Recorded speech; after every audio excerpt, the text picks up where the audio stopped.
Good evening. How's everybody doing? Great to be learning with you on a Sunday, Yom Rishon. Let's light up the darkness. Who's in the house on a Sunday? Bella in Florida, Melissa in Great Neck, Renee in Indiana, Yehud in South Carolina, Lorraine in Texas, Lucy in Minnesota, Shandor in the Bronx, Randy in Florida.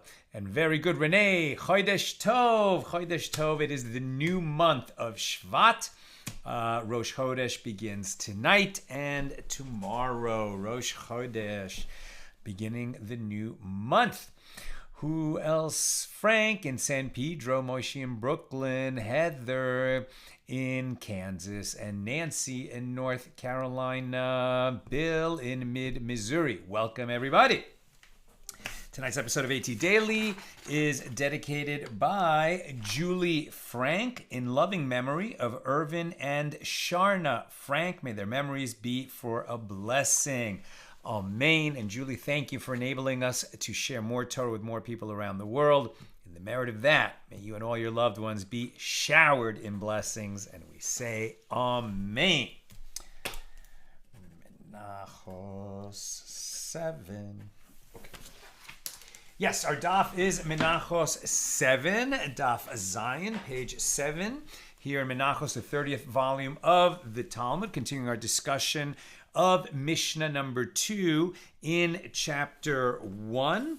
We are 7a is a relatively short daf, and we're about a little more than a third of the way down it. 7b longer. So we were talking about in this Mishnah what happens if a priest is somehow disqualified. The priest is disqualified. He's tameh, or he's not wearing the priestly vestments, or his feet aren't on the ground, or he's sitting down, or he was tameh and immersed, but he's still awaiting nightfall. A whole series of disqualifications not pertaining to having incorrect intent about the meal offering when removing the handful from it, which was the subject of the first Mishnah. But here, where the priest himself is disqualified for any number of reasons, when he removed the handful, that would disqualify the meal offering. Now, the Mishnah mentions that Ben Beseira, the sage Ben Beseira, right, meaning the son of Beseira, he said that one of the he mentioned that about one of those disqualifications, if the priest removed it with his left hand instead of his right hand, that would disqualify the offering. But Ben Beseira says, well, if he removed it with his left hand, he can put it back and then remove it with his right hand. It can be corrected, right? This disqualification can be corrected. And then the sages started arguing and saying, well, actually, Ben Beseira is not only talking about an error made by removing what the left hand is correctable, but perhaps any of these disqualifications, as long as that handful of flour, the chametz that was removed by the priest, if it's a non-priest, if it's a tamei priest, maybe not the tamei priest, but a lot of these disqualifying factors could be corrected if he puts it back. Now, if there was an exact amount of flour in that vessel, he might have to add, because some of it is still left on his hand, he might have to add to it, but it's correctable. And the sages are now continuing their discussion and debate on just exactly, first of all, is this a minority opinion? Seems to be. And how far-reaching is the minority opinion of Ben Beseira? Was it only about if he took with the left hand, he can put it back and then remove with the right hand? Or is these other ones are also correctable? And at what stage, right? Because in order to sanctify this wheat flour, it's generally wheat flour, so that we can say this is the meal offering from which the handful is removed, it has to be in a service vessel. Okay, then he removes in that special way with the 3 fingers and levels it off. And then he has to put what he removed in a separate service vessel. That seems to sanctify it. And then that would be carried to the altar and placed on the fire on the altar. That's the equivalent for a meal offering of blood being sprinkled on the altar for an animal offering. So at what stage, if it was done in a way that disqualifies it, a blemished priest, or done with the left hand, etc., is it just when he removed it and then he can put it back? What about if he already put it into the service vessel? Can he take it out of that service vessel and put it back? This was some of the parameters of the debate. Okay, about a little more than a third of the way down on page 7a. The Gemara returns to its discussion of the opinion of Ben Beseira. So Rabbi Yirmiyah said to Rabbi Zera, and let one interpret Ben Beseira's ruling as speaking of a case in which the handful is not sanctified by the vessel containing the meal offering, such as where he returned it to a vessel that is resting upon the ground. So now they're saying, okay, he removed it, let's say inappropriately with his left hand. He's going to put it back. But when he puts it back, the service vessel that's holding the meal offering is on the ground. This is a new question for us. Why is that a problem? Because apparently a service vessel needs to be being held by a priest when actions are performed on it. If it's resting on the ground, this could invalidate it. So now if you took it, and we're not sure if it was resting on the ground when he took it, but it's resting on the ground when he puts it back, is that going to work? Is that going to disqualify? This is going to be something we're going to discuss for a while. Now, it's very important as we go through this material. First of all, let's always remember, this is Torah and we must learn it. Now, this is an important principle for the sages. There's no question that's too small. If somebody raises a dilemma that would never come up in the real world, in the practical world, I've said this before, but for people who might be new here, it is not splitting hairs. It is not counting how many angels could dance on the head of some hypothetical pin. The fact that they're analyzing what the answer would be to a dilemma according to Torah law means that while the sages were engaging in the discussion to figure out the answer, and while we are engaging in our discussion, trying to understand what the sages said, how they argued, who said what, where the argument ultimately led them to, what conclusion was reached or not reached, all of it means that we are right now engaging in Torah study, and that is an absolute good. We are right now fulfilling the mitzvah of Torah study, just as they were fulfilling the mitzvah of Torah study. Now, some of these dilemmas, many of these dilemmas, are points that are raised because a Mishna or a Baraisa or a Sugya in the Gemara, a teaching of the sages, was worded in a specific way. And it's not just that it didn't address a question that they could ask later, but by leaving out a certain kind of case, a certain type of situation, later sages will say, well, it wasn't just omitted because they didn't get to it. It was left out on purpose. In other words, we're going to certainly examine very closely what they said, but very often we're going to examine with a fine-tooth comb what was not said. And what was not said may teach us something of equal value, sometimes of even greater value than what was said. So let's keep that principle in mind as we proceed today.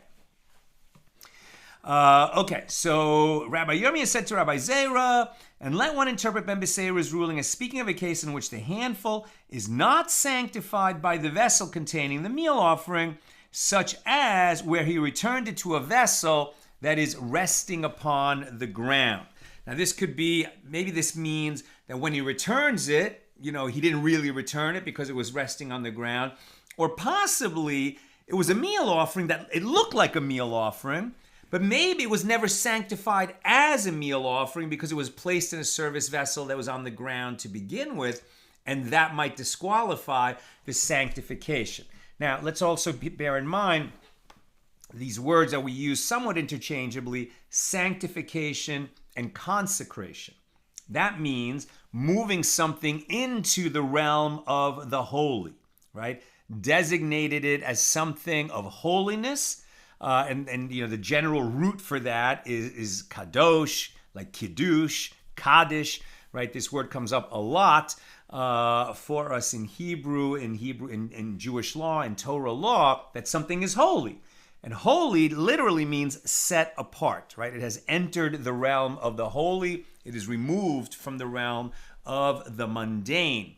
Sometimes it's the very act of seeking to consecrate something, but you consecrated something that shouldn't have been consecrated. So the action of attempting to consecrate it is what then disqualifies it. It isn't disqualified until you commit this error. Right? So that stage of consecrating, of sanctifying, is a very important stage. Was that action performed or not? Okay, let's keep reading. So he's suggesting that Ben Beseira's ruling might be alluding to a situation where the meal offering is resting in a service vessel on the ground. So rather, the fact that this was not suggested indicates that service vessels sanctify items placed inside them even while resting on the ground. Perhaps it's not a requirement that the service vessel be in the hands of a priest. Maybe it's okay that it's resting on the ground. Is it correct to conclude from here that one may remove a handful of a meal offering from a service vessel that is resting upon the ground? Okay, so now we're talking, so remember there are different stages in bringing a meal offering. First stage is putting the meal offering, right, that amount of wheat flour, fine flour, in a service vessel. That's the initial consecration. Then we have to remove the handful from it. This is analogous to, an animal offering. You would consecrate the animal, designate it to be an offering. Then when you slaughter it and collect the blood of the soul, that's analogous in a meal offering to removing the handful. So when you remove the handful, does that service vessel containing the meal offering need to be in the hands of a priest, or can it be on the ground? That's what they're asking right now. So Rabbi Zera said to Rabbi Yirmiyah, you have touched upon a dilemma that was raised before us when Rabbi Avimi was learning Tractate Menachos in the study hall of Rav Chisda. Now, if we were very well versed in the Talmud and in the lives of the sages, this would set off an alarm bell for us, because if you're telling me that Rabbi Avimi is learning Menachos from Rav Chisda, this would surprise us if we were very learned, because Rav Chisda was the student of Rabbi Avimi. The Gemara interrupts this statement with a question. And did Rabbi Avimi really learn in the study hall of Rav Chisda? But didn't Rav Chisda say, I absorbed many blows from Avimi as a result of that law? i.e., Avimi would mock me when I questioned his statements with regard to the sale of orphans' property by the courts, which were contradictory to the ruling of a particular baraisa. Now, they'll quickly mention what that ruling was about, sale of property of orphans. That's not relevant to what we're doing here. The point is, when they were learning those laws, it was Avimi who was the teacher and Chizda who was the student. Right? Rav Chisda used to say, I absorbed many blows from Avimi as a result of that law. Avimi explained to me that if the court comes to announce such a sale on consecutive days, then it is announced for 30 days in accordance with that baraisa. But if it will be announced only on Monday, Thursday, and Monday, then it would be announced over the course of 60 days. This shows us that Rav Chisda was in fact the pupil, while Rabbi Avimi was his teacher. So what does it mean that Avimi was learning from Chisda? Now, we certainly have this teaching that teachers often learn very much from teaching to their students. They learn a lot from their students. But that's not what's being said here. This is not a kind of general spiritual teaching. This means that in this case, Avimi was in the study hall of Chisda, as if Chisda was the master and Avimi was the student. Now, the Gemara answers, Avimi was in fact the teacher, but tractate Menachos was uprooted from him, i.e. he forgot it.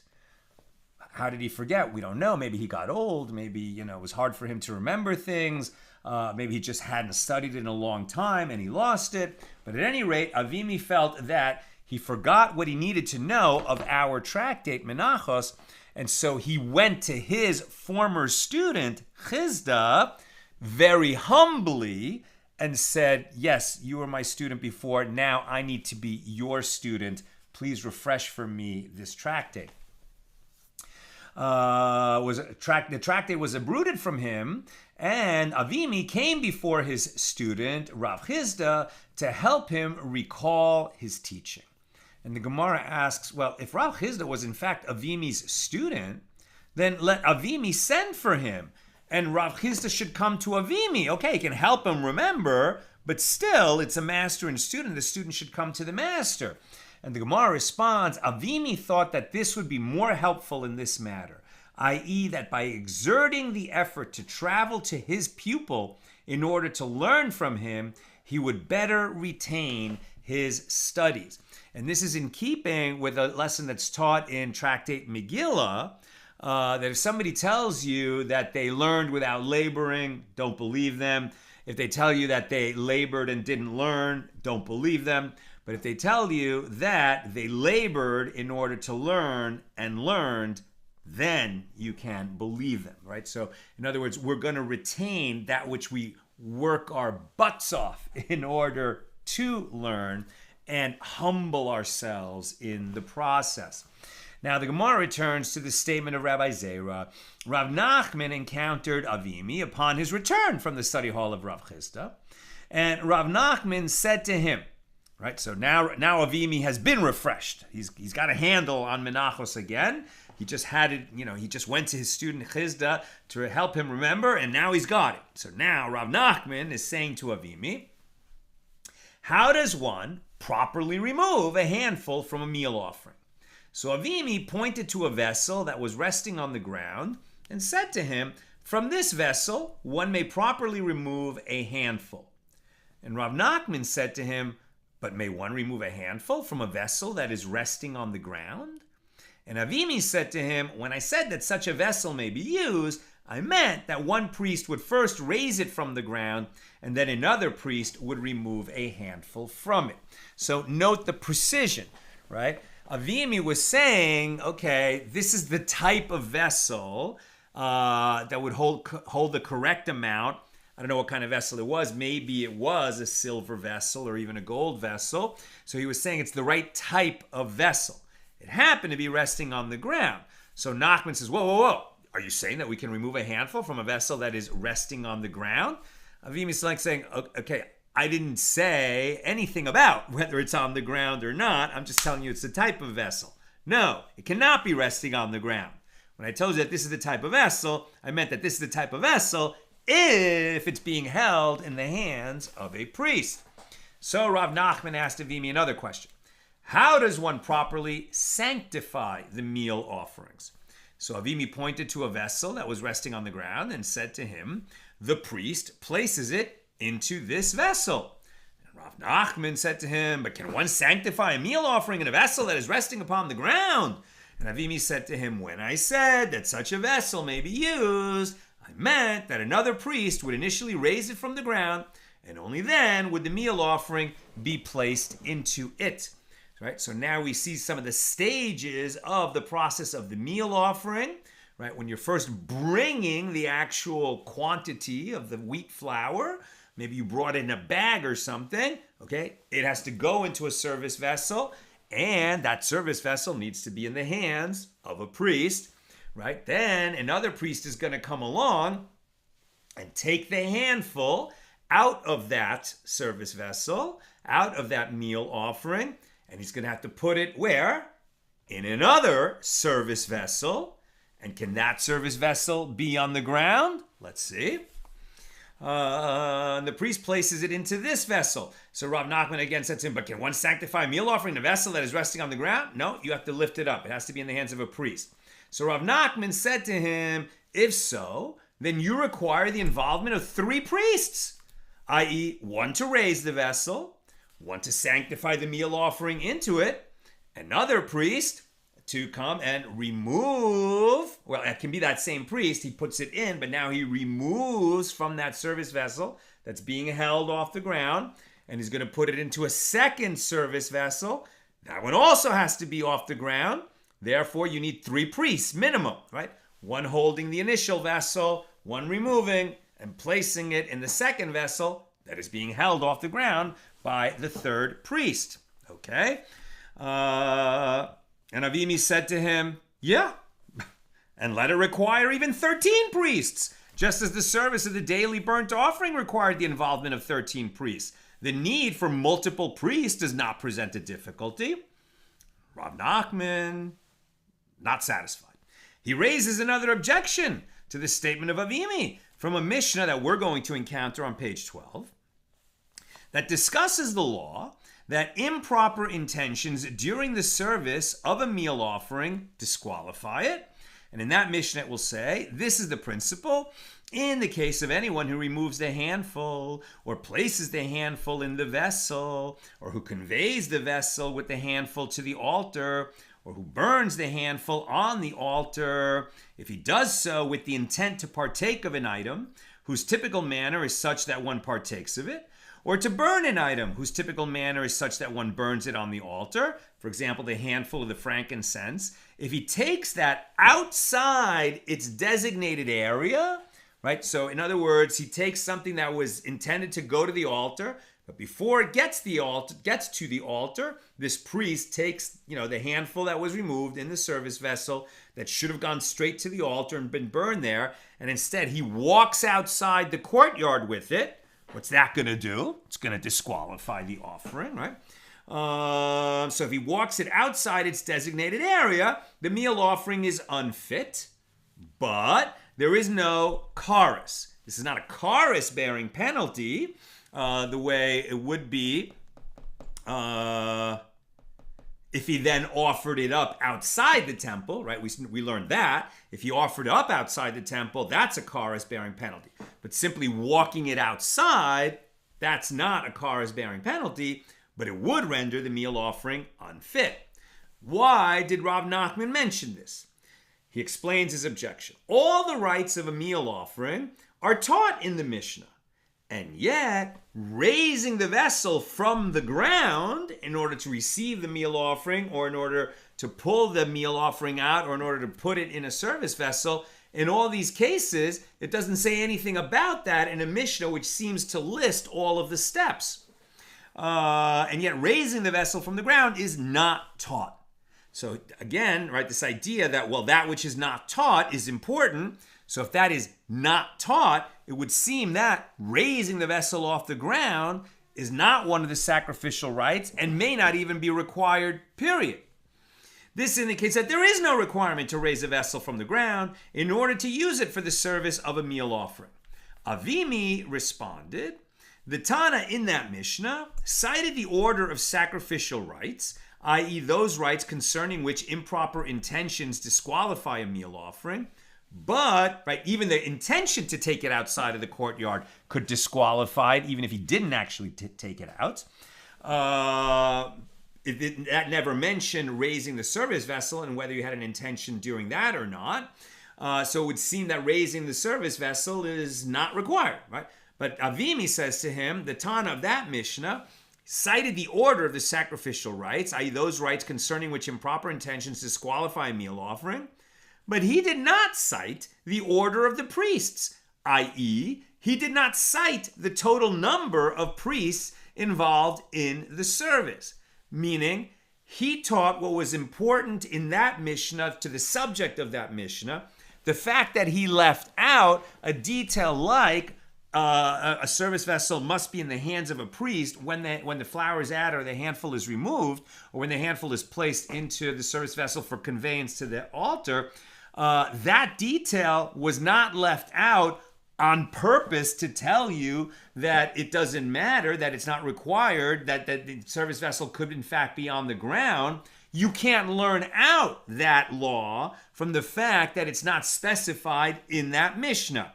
Nice try, Rav Nachman, to learn something from what's left out, but in this case, it's simply not addressed. It's not omitted on purpose. On the same topic, the sages raised a dilemma before Rav Sheshis. What is the law with regard to the permissibility of removing a handful from a vessel that is resting upon the ground? Is this removal valid? Right? Same question. Does the service vessel need to be in the hands of a priest, or can it be on the ground when we remove the handful? Is this removal valid? And Rav Sheshis said to one of the sages who raised the dilemma, go out and see what they do within the sanctuary when they remove the bowls containing the frankincense that were placed upon the table of the showbread in order to burn the frankincense upon the altar. Now, Rav Sheshis is not living during the existence of the Second Temple, that he would tell his students, go see what they do. He's saying, go examine this law. Now, what's the relevance here? When we're talking about the showbreads were 12 loaves that were baked, freshly baked, right? And then placed on that table inside the sanctuary when the temple was standing in Jerusalem.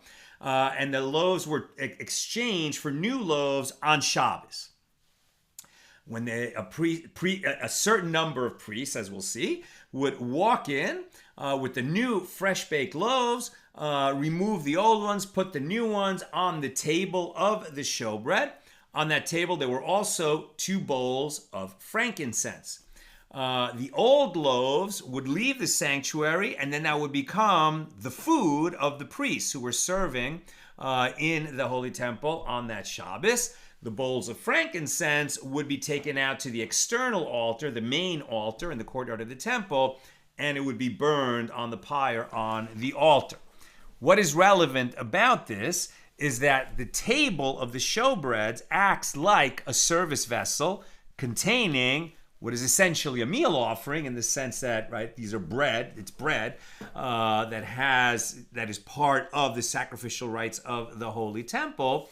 At that table is resting on the ground. They don't lift the table when they put the showbreads on and off that table. So he says, go out and see what they do within the sanctuary when they remove the bowls of frankincense that were placed upon the table of the showbread in order to burn the frankincense upon the altar. Right? So that's why it's an equivalent. The Mishnah that we're going to encounter on page 99 of this tractate states, when the priests would replace the showbread every Shabbos, 4 priests would enter the sanctuary, 2 with the 2 arrangements of the new showbread in their hands, 6 loaves each. These were large, heavy loaves. And 2 priests with the 2 bowls of frankincense in their hands, right? Each one carrying 1 bowl of frankincense. And 4 priests would precede them and enter the sanctuary before them to remove the 2 arrangements of the old showbread and to remove the 2 bowls of frankincense, to make way, right, for the new showbreads and the new bowls of frankincense. Now we're on page 7b. So now Rav Sheshis explains why he mentioned this. So the entire process of the replacement of the showbread is taught in the Mishnah, and yet the statement, a priest raises the table above the ground so that the bowls of frankincense can be removed properly from them, is not taught. One can therefore conclude from the Mishnah that just as the bowls of frankincense are removed from a vessel that is resting upon the ground, like removing the bowls of frankincense from the table of the showbreads is now being likened to removing the chametz, right, the handful from the meal offering, which therefore, since the showbread table could rest on the ground, the service vessel containing the meal offering could be resting on the ground when you remove the handful from it. That's Rav Shesh's argument. But the Gemara rejects this proof. Didn't you already say there, with regard to the Mishnah that discusses the improper intentions expressed during the service of a meal offering, that the Tana cited only the order of sacrificial rites? Here too, the Tana cited only the order of sacrificial rites. Therefore, one cannot prove from here that there is no requirement to raise the table. And the Gemara asks, how can you compare these Mishnahs? There, the Mishnah about having improper intentions during the sacrificial rites on page 12, the Tana did not delve into the number of priests involved in the service of a meal offering. But here, the Mishnah on page 99, about the showbreads, the Tana does in fact delve into the number of priests involved in the service of the showbread.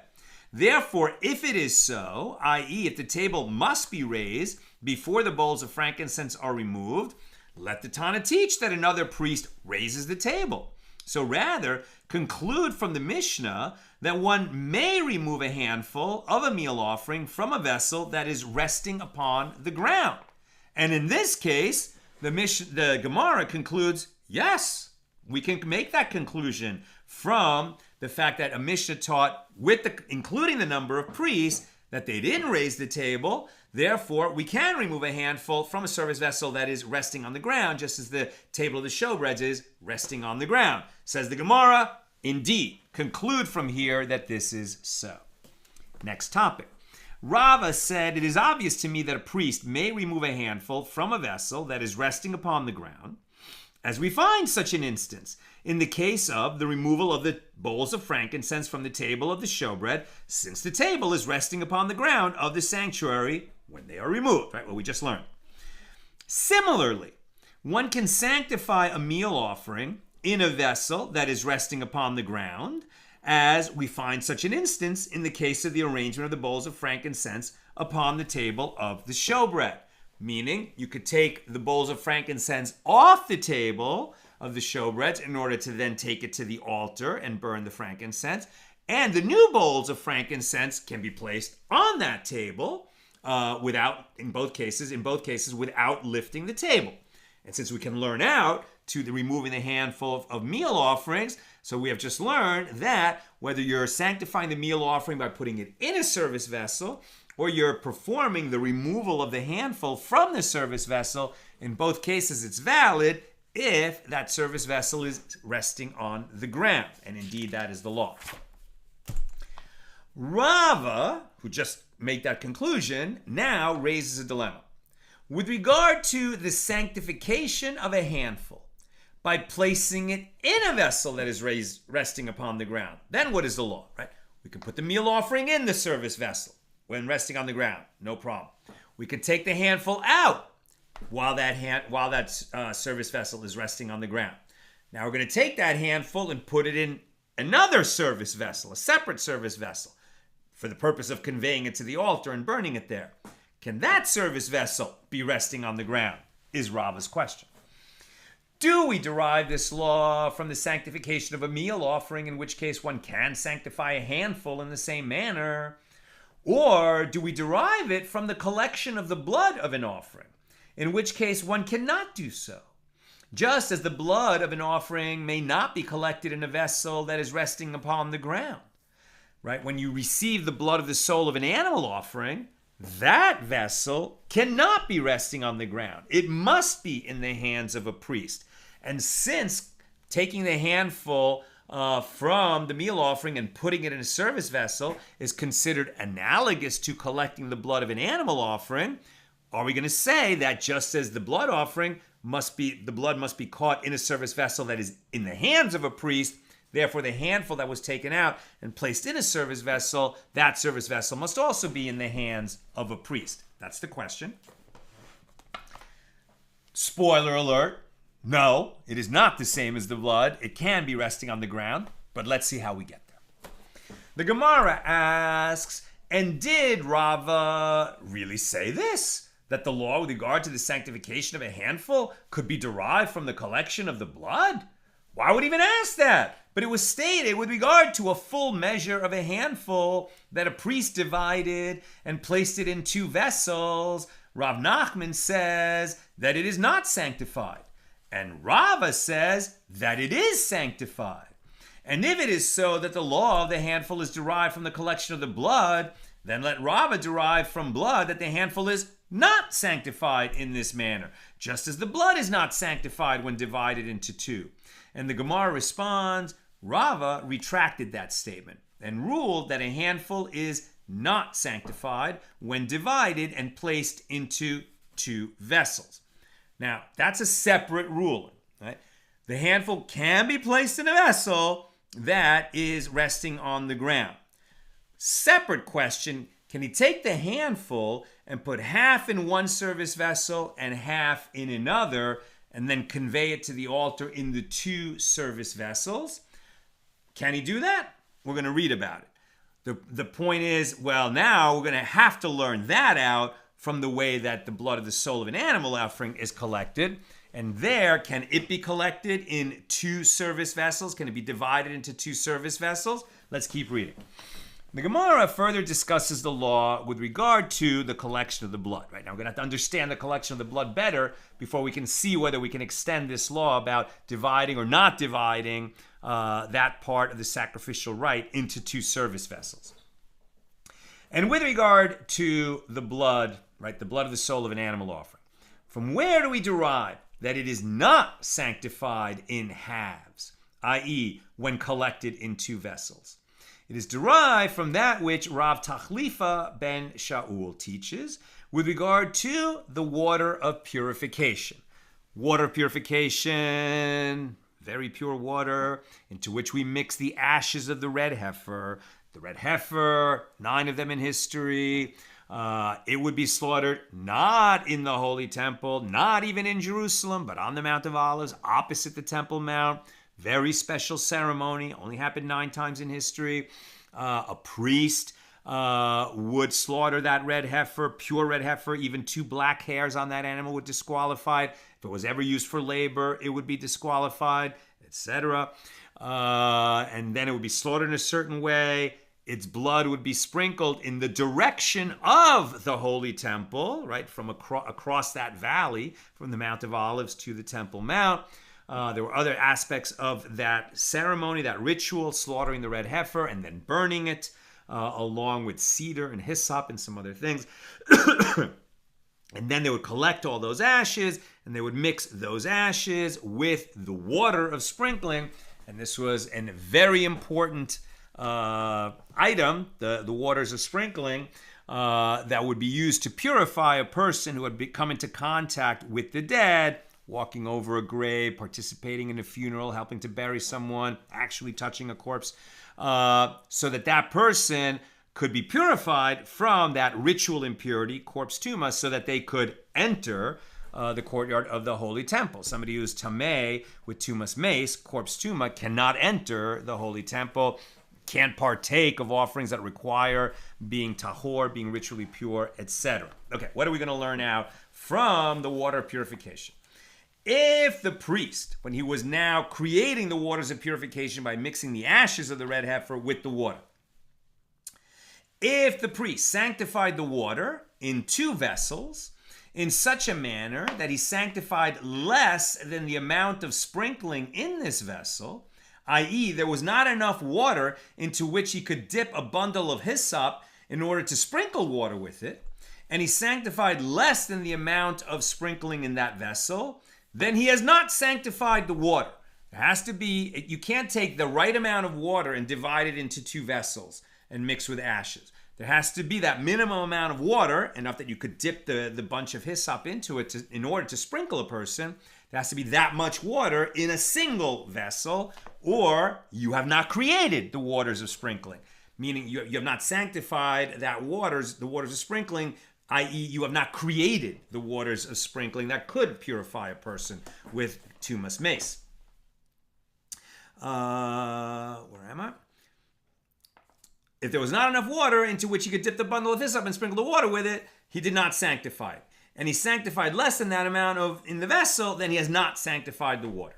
So the Gemara continues. And a dilemma was raised before the sages with regard to the collection of blood of a sin offering for the purpose of sprinkling it upon the altar. Right? So now they're comparing the minimum amount of water that has to be in a vessel in order to create waters of sprinkling of the red heifer for tumas mace. They're going to compare this minimum amount to a person collecting the blood of the soul of a sin offering, a priest collecting it, right, for the purpose of conveying it to the altar and sprinkling it on the altar. What's the minimum amount of blood that needs to be in that service vessel for the sprinkling to transpire? And a dilemma was raised before the sages with regard to the collection of blood of a sin offering for the purpose of sprinkling it upon the altar. What is the law? Is the ruling with regard to the water of purification a law transmitted to Moses from Sinai, in which case the law with regard to the blood may not be derived from it, as we do not derive other cases from a law transmitted to Moses at Sinai, right? What's a halacha lemoshe mi Sinai? A law transmitted to Moses at Sinai. That's one of those root laws of the oral tradition that has the strength of a written Torah law, but was not explicitly written into the Torah, but it goes back all the way to Moses at Mount Sinai. An example of that is, when we say we're going to wrap these words as a sign upon your hand, that's tefillin. How do we know that tefillin is a black box with those scrolls of parchment and the words from the Torah written inside, the black leather straps? How do we know that? Because it was taught to Moses at Sinai. But we don't learn out from that kind of a law to other laws. That's a very specific law and it's unique.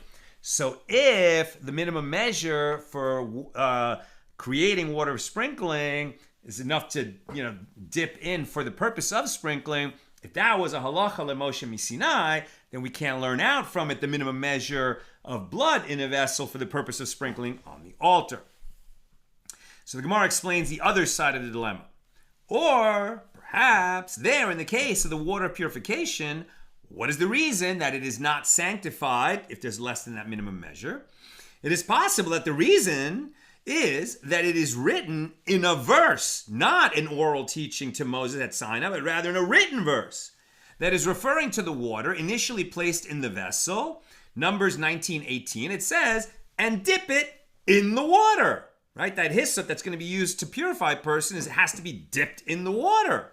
If this verse is the source of the law that the hyssop may be dipped in the water of purification only when there was initially enough water in the vessel for sprinkling, then here too, in the case of the blood of a sin offering, isn't it written, and the priest shall dip his finger in the blood? So that would teach you that there has to be enough blood in the service vessel for him to dip his finger in it and sprinkle with it. So the Gemara continues, and it was stated with regard to this dilemma that Rabbi Zerika says, that Rabbi Elazar says, even in the case of the blood, one has not sanctified it if he collected less than a full measure of blood in a single vessel.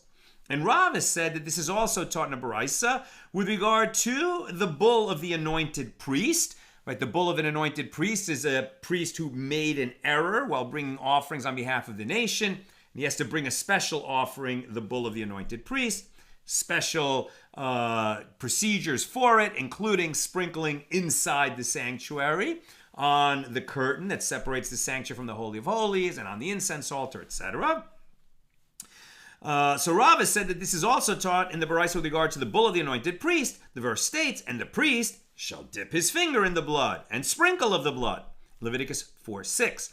And from the term, and the priest shall dip, it is derived that there must be enough blood inside the vessel in which to dip his finger. And there should not be so little blood that he must resort to wiping his finger along the walls of the vessel in order to come up with enough blood to sprinkle, right? He can't like when we're kids and our mom is making chocolate chip cookies, right? And then we go to the batter bowl after she's put the cookies in the oven, and they scrape along the side of the batter bowl. That's so yummy.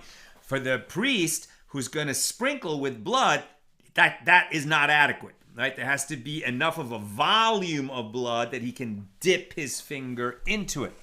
And the Baraisa continues, and I'm sorry, I shouldn't have analogized something that we eat to blood on the finger. That bad analogy, I apologize. The Baraisa continues, additionally, from the term in the blood, it is derived that there should initially be in the vessel containing the blood a measure fit for dipping his finger.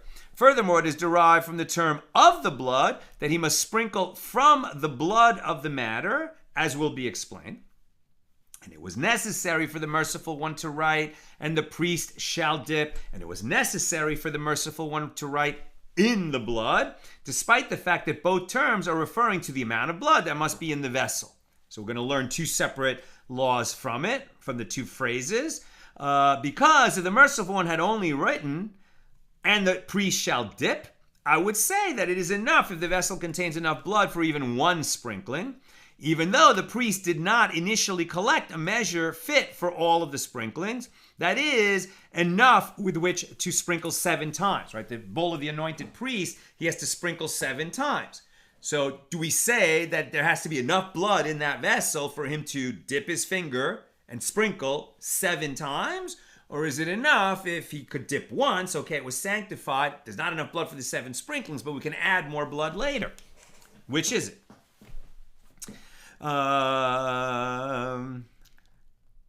Therefore, the merciful one writes in the blood, to teach 7 times has to be that much blood. And if the merciful one had written only in the blood, I would say that if there was initially a full measure collected in the vessel, then the sprinkling is valid, even if now the priest must resort to wiping his finger. Right? In other words, if he spilled some of the blood before he got to or got through the sprinklings, as long as there's enough blood in there that he could wipe along the sides of the bowl and he can sprinkle, it's going to be good enough. They're saying no. The reason that both phrases are there is to teach you that the priest has to be able to dip and sprinkle 7 times. There needs to be that much blood in the bowl from the beginning to the end of the procedure. If he spilled, he's going to have to, probably sacrifice another bull. Now, the Gemara returns to the last statement of the Baraisa, that the priest must sprinkle from the blood of the matter. What does this phrase mean? This statement serves to exclude what? Rava said it serves to exclude the remainder of blood on his finger from the previous sprinkling. Right? He could do this, sprinkle on the curtain between the sanctuary and the Holy of Holies. He probably still has blood on his fingers, and if he did this again, droplets of blood would come off his finger again. Not good enough. He needs to dip and sprinkle 7 times. This statement, Rava said it serves to exclude the remainder of the blood on his finger from the previous sprinkling, i.e. the priest must dip his finger into the blood before each sprinkling. He may not sprinkle with the blood that remains on his finger from the previous sprinkling. By the way, we also see this in the Yom Kippur service, and we read about it every Yom Kippur. It's in the Machzor, right, in the prayer book that we use on Yom Kippur. We sort of focus on that the priest has to count very carefully. 1 and 2, 1 and 3, right, the counting. But when he's counting that, here's what he's doing. Dip and sprinkle. The Gemara notes this supports the opinion of Rabbi Elazar, who says that the remainder of the blood that remained on the priest's finger is unfit for sprinkling. So that is interesting. So he can't just sprinkle what was left on his finger, right? That would not be adequate. He has to dip and sprinkle each time. Okay, well, if what was left on his finger is not fit for the next sprinkling, does he have to remove it from his finger before he dips and sprinkles the next sprinkling? Right? He has to do it 7 times. Does he have to remove? So dip, sprinkle. Now he can't sprinkle again, but does he have to actually remove what's on his finger before he dips to sprinkle the next one? Rav in Bar Rav Ada said to Rava, your students say that Rav Amram says that it is taught in a baraisa, in a case where a priest was sprinkling from the blood of a sin offering, and the blood of the sprinkling sprayed from his hand onto a garment. Now we learned in Tractate Zevachim that if blood of a sin offering or any offering gets onto the garment of a priest, and it's at a certain stage in the process, like collected in a service vessel and not yet sprinkled, then, and that gets on a priest's garment, it's not just that, he has to clean the garment because he can't wear dirty garments. If blood of the soul, blood that is fit for sprinkling, gets on a priestly garment, that garment must be laundered. Even if they can't make it clean enough for the priest to use it again in the service, let's say the next day, it is a mitzvah, it is a commandment to launder that garment because the Torah says so. So what about that? Let's read this again. Rav and Bar Ravada said to Rava, your students say that Rav Amram says that it is taught in a baraisa in a case where a priest was sprinkling from the blood of a sin offering and the blood of the sprinkling sprayed from his hand onto a garment. The law is as follows. If the blood sprayed onto the garment before he sprinkled, that would be blood that is fit for sprinkling, the garment requires laundering, as is the law when the blood of a sin offering that is fit for sprinkling fell on a garment. But if the blood sprayed onto the garment after he had already sprinkled, it does not require laundering. That is not blood that is fit for sprinkling. That blood has already been used for sprinkling. That's post-sacrificial rite. That kind of a stain, you're going to need to clean the garment just to make it clean, but it's not the mandatory laundering of a garment that the Torah is talking about, which happens when blood fit for sprinkling lands on a priestly garment. Ravin Bar Ravada asks, what? Is it not correct to say that this means if the blood sprayed onto the garment before he completed all of his sprinkling, then the garment requires laundering? And if the blood sprayed onto the garment after he completed his sprinkling, then the garment does not require laundering. If so, one can conclude from the baraisa that the remainder of blood that remained on his finger between sprinklings is fit for sprinkling, as otherwise it would not result in a requirement to launder a garment upon which it is sprayed, meaning that he can dip and sprinkle and then just dip again. He doesn't have to remove the blood that is on his finger between sprinklings. But the Gemara says, no.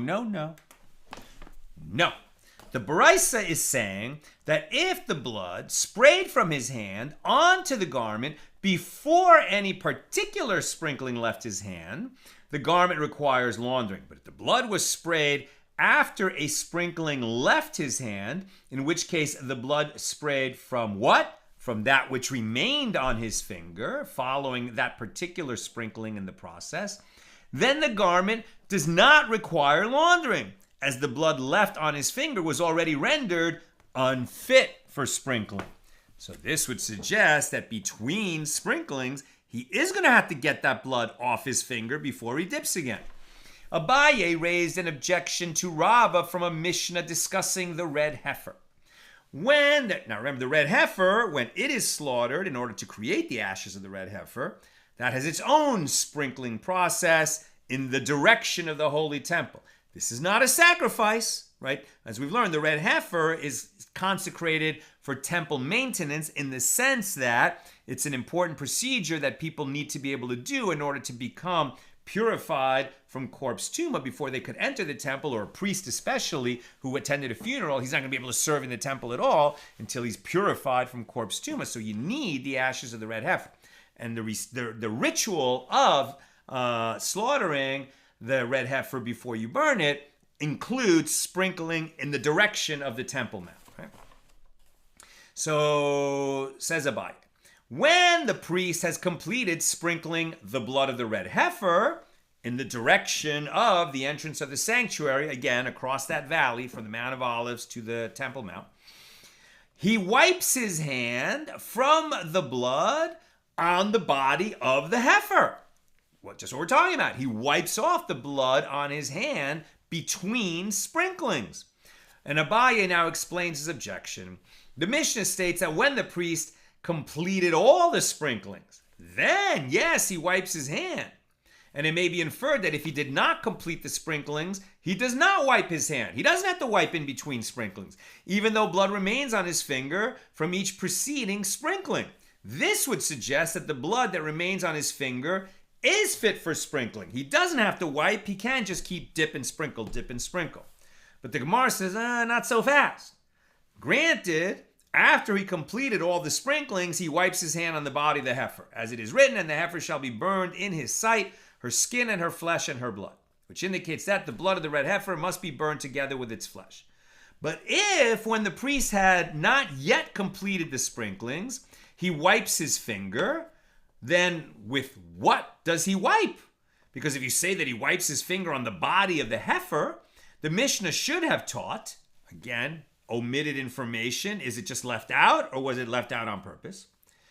The Mishnah should have taught he wipes his hand and his finger on the body of the heifer. Why in the body of the heifer? Because ultimately, the entire heifer has to be burned.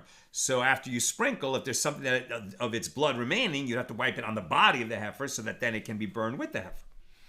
So rather, from the fact that the Mishnah does not teach this, that he wipes his finger on the body of the heifer, one can conclude from this Mishnah that his finger does not require wiping between sprinklings. And Abaye said he does wipe his finger, but he does it on the edge of the bowl containing the blood, as it is written, atoning bowls of gold in Ezra 1 verse 10, which is referring to the bowls containing the blood. And the root kafar in that verse can also mean wipe. So have we answered the question? Let's see. The Gemara returns to the issue of the sanctification of blood that was collected in two vessels. And did Rabbi Elazar really say this? That blood is sanctified only when a full measure is initially collected in a single vessel? But it was stated with regard to the high priest's griddle cake offering that Rabbi Yochanan says that it is not sanctified in halves, i.e. if half a tenth of an ephah was placed in one vessel and a second half in another vessel, neither is sanctified. Right? So now we're talking about a type of meal offering that a high priest would bring every day in the holy temple, where he had to separate a tenth of an ephah of flour that would be baked into a cake, and it would be a special offering brought every day. Could he take that tenth of an ephah and separate it into two halves? Why would you even think that? Well, because it actually is a tenth of an ephah that is split between two griddle cake offerings, one in the morning and one in the afternoon. So it sounds like you can sanctify in halves. That's what the suggestion is going to be. By the way, I'm almost done. Questions or comments, please get them in now. And sanctified in halves. Now, Rabbi Elazar says, since it is sacrificed in halves, as half of the meal offering is sacrificed in the morning and half in the afternoon, yeah, you could sanctify it in a service vessel in halves. Now we're at the top of 8a. And if it is so that Rabbi Elazar holds that blood may not be sanctified in halves, well, let him derive the law of the high priest's griddle cake offering from that of blood. And if you would say that in this case, Rabbi Elazar does not derive the law of the matter of a meal offering from that of another matter, that is difficult. But doesn't Rabbi Elazar himself say a meal offering from which the priest removed a handful while inside the sanctuary is valid, despite the fact that the handful should be removed in the temple courtyard? And the reason is that we find a similar case in the sanctuary with regard to the removal of the bowls of frankincense from the table of the showbread. Just as the bowls permit the showbread for consumption when removed from the sanctuary, so too the handful permits the remainder of the meal offering for consumption. And this indicates that Rabbi Elazar does derive the law of a meal offering from that of a different matter. And the Gemara responds, Rabbi Elazar does derive the law with regard to a meal offering from that of another meal offering, right? The showbread's on the table and the handful from a meal offering, but he does not derive the law with regard to a meal offering from the law of the blood, right? Collecting the blood of an animal offering. So the Gemara asks, and does Rabbi Elazar derive the law of a meal offering from that of another meal offering only? But isn't it taught in a Baraisa If before the priest detached the arrangement of showbread and the bowls of frankincense from upon the table, the bread broke into pieces, the bread is unfit for consumption, and the priest does not burn the frankincense contained in the bowls on account of it. If the bread broke after the priest detached it, then the bread is unfit, but the priest will burn the bowl of frankincense on the external altar, the main altar in the holy temple. And Rabbi Lazar says, when the Baraisa refers to the detachment of the showbread, meaning broken showbread, it does not mean that the priest actually detached it. Rather, it means that once the time to detach it has arrived, meaning just take it off the table, even though he has not yet detached it and has not removed the bowls, it is considered as though he detached it. Accordingly, if the showbread broke after that time, the frankincense is burned. And now the Gemara explains its question.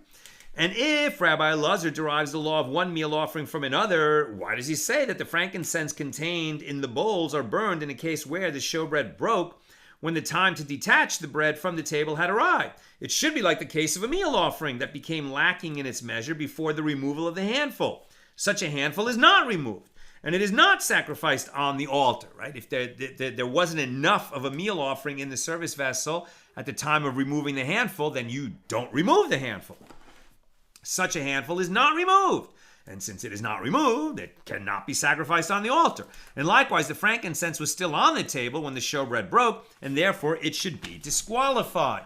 And the Gemara answers, this is not difficult, as there is a difference between these meal offerings. In the case of a meal offering that became lacking before the removal of the handful, its handful was not clearly designated. Consequently, the meal offering became lacking before a handful was removed.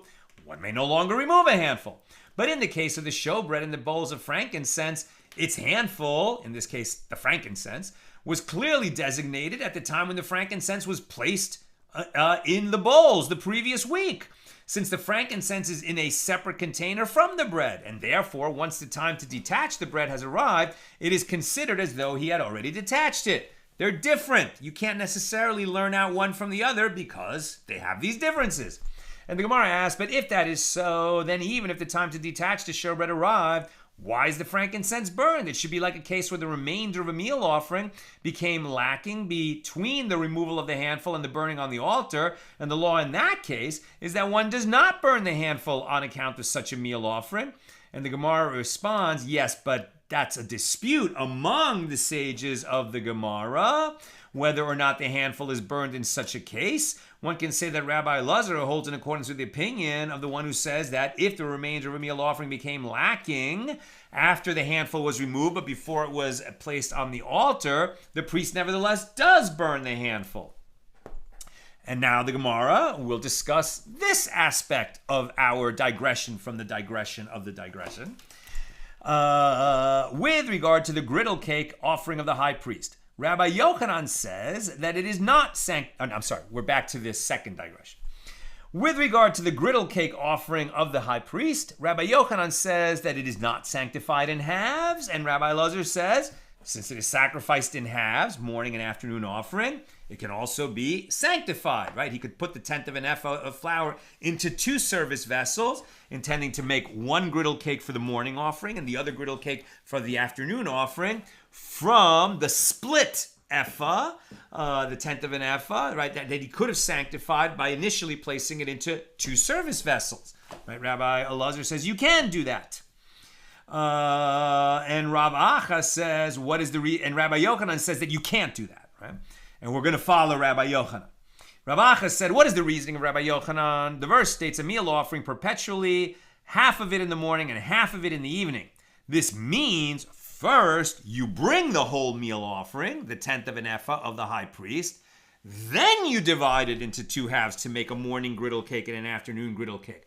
But the initial tenth of an ephah must be placed in its entirety in a single service vessel. And the Gemara raised an objection to the opinion of Rabbi Lazar. The Mishna teaches on page 50b that the griddle cake offering of the high priest did not come in halves. Rather, the high priest brings a full tenth of an ephah and then divides it in two. And it is taught in the Baraisa with regard to this Mishnah, if it were stated a meal offering, half in the morning and half in the evening, I would say he brings half of a tenth from his home in the morning and sacrifices it, and another half of a tenth from his home in the evening and sacrifices it. That's why the verse in the Torah says half of it in the morning, indicating that he brings half of it. It being the whole. And he does not bring a half by itself. And the Gemara responds, Rabbi Elazar, who disagrees with Rabbi Yochanan and is going to lose this battle, maintains that the verse requires that a whole meal offering be brought in the meal in the morning only for a mitzvah, i.e. ab initio. Nevertheless, if half a tenth was brought in the morning, it would still be valid after the fact. And Rav Geviha from Beis Katil said to Rav Ashi, but the term statute is written with regard to the griddle cake offering, as in a statute forever. And we have learned that whenever the word statute is used, you have to do all the steps exactly as written. Rav Ashi said to him, it was necessary for the Torah to define this mitzvah as a statute only with regard to the requirement that the high priest bring a full tenth from his home. With regard to sanctifying it in a service vessel, maybe it could be done in halves. And the Gemara asks, and did Rabbi Yochanan really say this? But it was stated, if one set aside half a tenth of an ephah for any meal offering, and his intention was to add to the half in order to reach a full tenth, Rav says that it is not sanctified, as he did not bring a full tenth. But Rabbi Yochanan says, yes, it would be sanctified.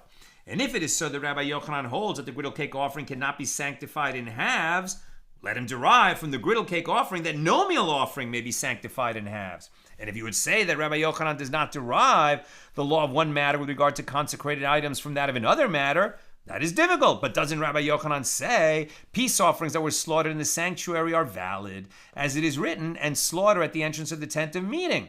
That means in the courtyard. And Rabbi Yochanan explains it is logical that the law with regard to the minor area, i.e. the courtyard, should not be more stringent than the law with regard to the major area, i.e. the tent of meeting, equivalent to the sanctuary in the temple. Evidently, Rabbi Yochanan derives a law with regard to the sanctuary from the temple courtyard. And the Gemara responds, Rabbi Yochanan does in fact derive the law of one matter from another, and therefore he learns the law with regard to all meal offerings from the griddle cake offering, that in general they are not sanctified in halves. But in a case where one expresses his intention to add to the half measure, it is different. As it is taught in Baraisa with regard to the verse, both of them, full of fine flour. Full is a reference only to full measurements. That is to say, the flour is not sanctified until there is a full tenth inside the vessel. And Rabbi Yosef said, when is the law that the flour is sanctified only if a full tenth is inside the vessel? Is at a time when his intention was not initially to add to that which he placed inside the vessel, but at a time when his intention was initially to add, then each initial bit of flour would be sanctified by the vessel as it's added.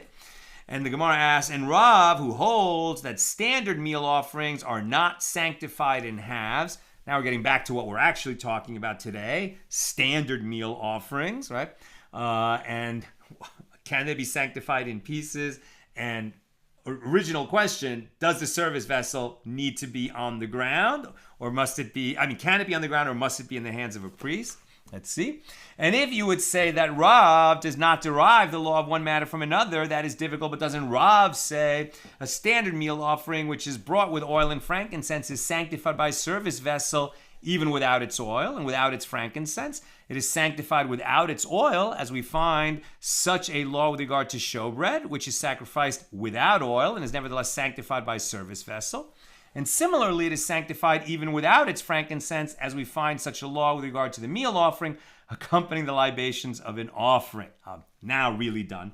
Finally, a standard meal offering is sanctified by a service vessel, even without its oil and without its frankincense, as we find with regard to the meal offering of a sinner, which includes neither of these. And this indicates that Rav does derive the law of a meal offering from other meal offerings. Rather, perforce with regard to the griddle cake offering, Rav holds in accordance with the opinion of Rabbi Yochanan that this offering is not sanctified in halves, and it is derived from there that no meal offerings are sanctified in halves. And tomorrow, God willing, we'll get back to the original question. When we remove the handful and put it in a service vessel, must it be in the hands of a priest or can it be on the ground? Okay, just two questions. Bill, worth noting, as I belong, broadly speaking, to the religious tradition that discussed how many angels could supposedly dance on the head of a pin, That was also a good faith attempt to dive deeply into our understanding of God's action in the material world, but it was treated uncharitably by later opponents. Not only, therefore, should we regard the particulars as something we want to pay close attention to, but also we should remember to be generous and charitable even to our opponents. Excellent lesson, Bill. I'm reminded of the stories of Beis Hillel being sure they understood Beis Shammai's positions and that Beis Shammai agreed that they understood them before they began refuting them. Great, Bill. Exactly. We should be very careful, not only in paying attention to the particulars, but not deriding other people who seem to be paying close attention to something when we think it's unimportant. If they attach importance to it, let's see why. And Sharon, since these teachings were all done after the temple was destroyed, wouldn't these practices have been done in real time? Why was there still disagreement about how these practices were executed? Such a good question. Right? Such a good question. They're arguing about stuff that was actually done in the real world. Not only had it been done, but it had been done in the past, right? Like for hundreds and hundreds of years, 1,200 years, 400 in the tabernacle, 800 in between the first and second temple. How did they not know the answers to these questions as a practical matter? Answer, by the time they were arguing about it, often centuries had passed. And maybe they weren't sure what was done as a practical matter. And I don't think even if they knew what was done as a practical matter, that would have curtailed the argument. They would have said, well, did they do it right? You know? The priests were closer to Mount Sinai and therefore should have had a more authoritative position in terms of what they actually did compared to the Tanaim of the Mishnah and the Amoraim of the Gemara arguing about it hundreds of years later. But, they might not have been sure what was done as a practical matter. And even if they knew what was done as a practical matter, they would still delve in and say, was it done according to halacha? Maybe the ancients missed something, right? But I think in general, I think a lot of these laws, think about it, like it wasn't like there were so many books like we have in libraries. Back then, all books were scrolls. They were very, very expensive. The whole Mishnah was really taught orally and memorized. And they argued over things. There was no video, there was no photographs, there was hardly any written testimony about what had happened in the temple. So they were deriving everything from the source text itself, right? From the Torah, from the oral tradition, and trying to figure out, what is the correct thing. Plus, they were probably often dealing with questions that may never have come up, even as a practical matter, when the temple was standing, because they're right in that, those liminal areas that are right on the edge, tough questions from situations that may never have come up practically. Long-winded way of saying it didn't matter whether it had practically been done one way or another. They were still going to get to the bottom of it as a legal matter. That's what I've got for us today. And with God's help, we'll be together again tomorrow, Monday, regular Monday time, 6 p.m. Pacific. Have a great night. And Chodesh Tov.